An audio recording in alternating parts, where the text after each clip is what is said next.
os homens de plantão, a rapaziada aí, vocês estão nos assistindo? Você tem hábito de ir ao médico? Estou perguntando para você. Você tem hábito de ir ao médico? Você tem hábito de fazer exames? Isso é importante, hein? Pode salvar vidas. O nosso repórter Bruno Guerra foi falar com um médico esse mês para a gente falar com você, porque é o Agosto Azul e os homens têm que se cuidar. Reportagem com você, Bruno Gerhard. Desde 2012, que aqui no Paraná, o mês de agosto que nós estamos é conhecido como Agosto Azul, justamente para conscientizar a população masculina sobre os bons hábitos e também sobre consultas prévias que podem salvar vidas. Sobre isso, a gente vai conversar agora com o Dr. Juliano, ele que é médico da família, que pode traçar bem um panorama para a gente de como que são as consultas hoje em dia.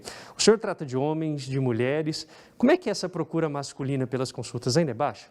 Então, Bruno, a gente percebe que a maior parte da população que a gente acaba atendendo ainda é de mulheres. A gente percebe que os homens eles tendem a buscar o atendimento, mas de forma um pouco mais tardia do que as mulheres, né? Então, geralmente eles vêm quando já estão com problema há muito tempo ou quando já estão em estágio um pouco mais avançado da doença. Isso é cultural, né? Sempre foi assim e a gente percebe que isso vem se mantendo ao longo do tempo. O senhor imagina o porquê que isso acontece? Por que os homens demoram tanto para procurar essa ajuda médica? A gente não consegue explicar muito bem, Bruno, mas a gente acredita que tem um fator cultural muito importante relacionado a isso, né? As mulheres geralmente tendem a se cuidar mais, né? No entanto que a expectativa de vida das mulheres aqui, não só no Brasil, no mundo inteiro, em torno de 7, 8 anos aproximadamente de expectativa de vida acima em relação aos homens, né? Então, os homens morrem muito por causas externas no período da fase adulta, né? A gente chama de adulto jovem. Então, a gente percebe que a busca pelo atendimento e às vezes a falta de medo, parece que os homens não têm tanto medo de ficarem doentes, né? Então, às vezes, isso diminui a busca pelo atendimento. É possível mudar isso, que os homens comecem a ter maior consciência de que é preciso buscar essa ajuda? Sim, é possível, Bruno. Eu acho que conforme campanhas como essa vem acontecendo, né, eu acho que isso ajuda a esclarecer a população. Isso, de certa forma, ajuda a gente a trazer os pacientes para mais próximo, para um cuidado mais integral e mais direcionado. Tem algum tipo de doença que é aquela que mais atinge os homens, que eles mais demoram para procurar, acabam tendo essa procura tardia? Na verdade, todas as doenças, os homens geralmente eles acabam deixando um pouquinho para depois, né? As doenças mais comuns são diabetes, hipertensão, né? De qualquer forma, o diagnóstico tardio, às vezes, ele pode trazer alguns prejuízos. Se hoje o senhor pudesse dar uma dica para os homens, falando com eles, o que o senhor diria? Eu diria para eles procurarem os profissionais de saúde, né? Da mesma forma que as mulheres fazem, né? Com a mesma preocupação, com conseguir prosseguir com o tratamento, porque às vezes eles vêm e depois eles não retornam quando a gente orienta, né?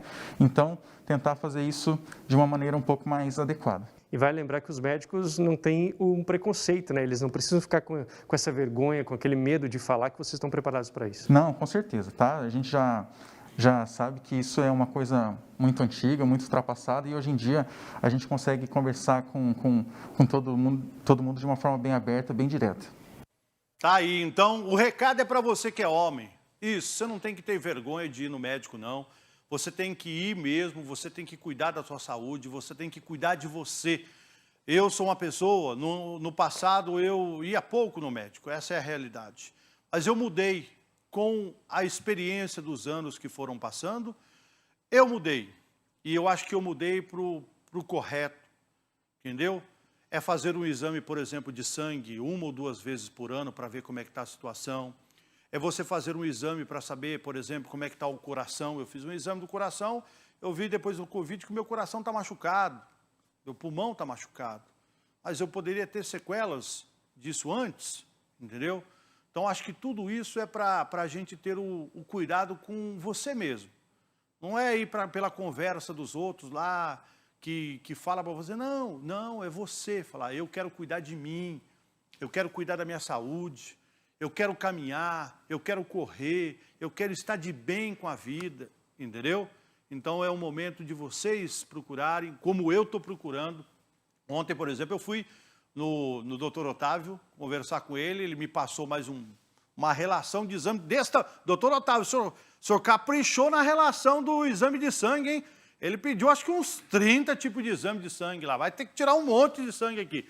Mas é importante, porque pode ser que num exame você consegue detectar uma situação que pode estar colocando você em risco. E hoje a gente tem que cuidar da nossa saúde e cuidar da nossa família.